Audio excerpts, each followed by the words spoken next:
जोङो जिल्लानि जानानै जिल्ला बाथौ बुथुमनानै नोंनि गथा जोङो नोंनि सिया गोदोलांनो थाखाय आर'नाइ बावबाय आजाव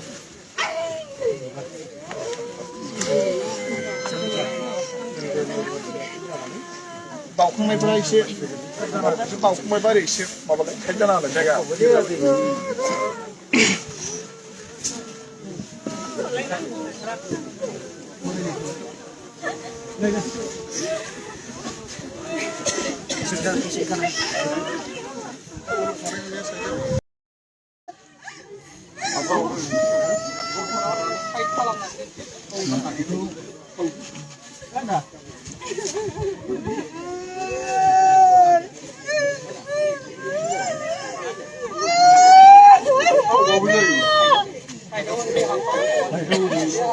आखराव